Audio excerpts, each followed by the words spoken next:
ಲೇ ತಮ್ಮ, ಇಂಥ ಕ್ವಶನ್ಸ್ ನೋಡಿದ್ರ ಥಂಡಿ ಉರಿ ಬರ್ತಾವ. ಇಂಥ ಕ್ವಶನ್ಸ್ ನ ಹೆಂಗ್ ಸ್ಮಾರ್ಟ್ ಆಗಿ ಅಪ್ರೋಚ್ ಮಾಡ್ಬೇಕು, ಹೆಂಗ್ ಟ್ಯಾಕಲ್ ಮಾಡ್ಬೇಕು ಅನ್ನೋದು ಹೇಳ್ಕೊಡ್ತೀನಿ ನೋಡ್ರಿ ವಿದ್ಯಾರ್ಥಿಗಳೇ.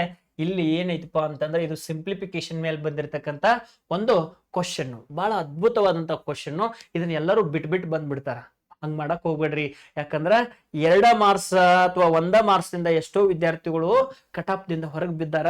ಅದಕ್ಕೆ ನೀವು ಹಂಗ ಆಗ್ಬಾರ್ದು ಅಂತಂದ್ರೆ ಇಂಥ ಕ್ವಶನ್ಸ್ ಬರ್ಲಿ, ಎಂಥವ ಕ್ವಶನ್ಸ್ ಬರ್ಲಿ, ಕಾನ್ಸೆಪ್ಟ್ ಬೆನ್ ಹತ್ರಿ, ಟ್ರಿಕ್ಸ್ ತಾನಾಗೆ ಓಡ್ಕೊಂಡ್ ಬರ್ತಾವ. ಕಾನ್ಸೆಪ್ಟ್ ನೋಡ್ರಿ ವಿದ್ಯಾರ್ಥಿಗಳೇ. ಇಲ್ಲಿ 108 ಐತಿ, 108 ಐತಿ, 108 ಐತಿ. ಇದನ್ನ ನಾವು ಎ ಅಂತ ಹೇಳಿ ತಿಳ್ಕೊಂಡು, ಹಂಗಾರೆ ಇದು ಏನಾಗ್ತದ, ಇದು ಏನಾಗ್ತದ, ಎಸ್ನೋ ಇದು 92, 92, 92. ಇದನ್ನ ನಾವು ಬಿ ಅಂತ ಹೇಳಿ ತಿಳ್ಕೊಂಡು, ಇದನ್ನ ಬಿ ಅಂತ ಹೇಳಿ ತಿಳ್ಕೊಂಡು, ಇದನ್ನ ಏನ್ ತಿಳ್ಕೊಂಡ್ರಿ, ಬಿ ಅಂತ ಹೇಳಿ ತಿಳ್ಕೊಂಡು, ಇದು ಎ, ಇದು ಎ, ಇದು ಬಿ, ಇದು ಬಿ, ಇದು ಎ, ಇದು ಎ. ಇಲ್ಲೊಂದು ನಮಗ ಫಾರ್ಮುಲಾ ಗೊತ್ತಿರ್ಬೇಕು. ಅಲ್ಜಿಬ್ರಿಕ್ ಐಡೆಂಟಿಟೀಸ್ ಒಳಗಿರ್ತಕ್ಕಂಥ ಒಂದು ಫಾರ್ಮುಲಾ ಗೊತ್ತಾಗ್ಬೇಕಾ. ಅದ ಫಾರ್ಮುಲಾ ಏನಪ್ಪಾ ಅಂತಂದ್ರ A cube minus B cube divided by A square plus B square plus A B ಅಂದ್ರ ಎ ಮೈನಸ್ ಬಿ.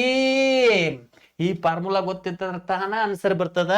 108 92 ಮೈನಸ್ ಮಾಡ್ರ 16 ಬರ್ತದೆ. ಜೈ ಆಂಜನೇಯ. ಇಂಥ ಕ್ವಶನ್ಸ್ ಅನ್ನ ಕಡಿಮೆ ಅವಧಿಯೊಳಗೆ ಟ್ಯಾಕಲ್ ಮಾಡೋದನ್ನ ಕಲಿಸುವಂತ ಸಂಸ್ಥೆ ಗ್ಲೋಬಲ್ ಎಜುಕೇಶನ್ ಬನಹಟ್ಟಿ. ಇಲ್ಲೇನಾದ್ರೂ ನೀವು ಒಂದು ಕೋಚಿಂಗ್ ಬಂದ್ರಿ ಅಂತಂದ್ರ ನಿಮ್ಮ ಕನಸಿನ ನೌಕರಿ ಸಾಕಾರಗೊಳ್ಳೋದ್ರಲ್ಲಿ 2 ಮಾತಿಲ್ಲ ವಿದ್ಯಾರ್ಥಿಗಳೇ.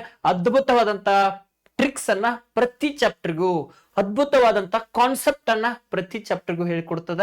ಎಕ್ಸಾಮಿನೇಷನ್ ಹೆಂಗ್ ಟ್ಯಾಕಲ್ ಮಾಡ್ಬೇಕು, ಟೈಮ್ ಅನ್ನ ಹೆಂಗ್ ಸೇವ್ ಮಾಡ್ಬೇಕು, ಪ್ರತಿಯೊಂದು ವಿಷಯದ ಬಗ್ಗೆ ನೀವೇನಾದ್ರೂ ತಿಳ್ಕೊಬೇಕಂತಂದ್ರ ಸೆಂಟ್ರಲ್ ಗೌರ್ಮೆಂಟ್ ನ ನೌಕರಿಗಳಾದಂತ SSC GD ಇರ್ಬೋದು, SSC ಡಿಪಾರ್ಟ್ಮೆಂಟ್ ನ ಎಕ್ಸಾಮಿನೇಷನ್ ಇರ್ಬೋದು, ರೈಲ್ವೇಸ್ ಇರ್ಬೋದು, ಅಥವಾ ಅಗ್ನಿವೀರ ಎಕ್ಸಾಮಿನೇಷನ್ ಏನಾದ್ರೂ ನೀವು ಕ್ರ್ಯಾಕ್ ಮಾಡ್ಕೋಬೇಕಂತಂದ್ರ ಅದ್ಭುತವಾದಂತ ಸಂಸ್ಥೆ ಗ್ಲೋಬಲ್ ಎಜುಕೇಶನ್ ಬನಹಟ್ಟಿಗೆ ಒಂದ್ಸಲ ಭೇಟಿ ಕೊಟ್ಟ ನಿಮ್ಮ ಲೈಫ್ ನೊಳಗೆ ಒಂದು ಟರ್ನಿಂಗ್ ಪಾಯಿಂಟ್ ತಗೊಳ್ರಿ ಅಂತ ಹೇಳ್ತಾ ನನ್ನ ಮಾತನ್ನ ಮುಗಿಸ್ತೇನೆ.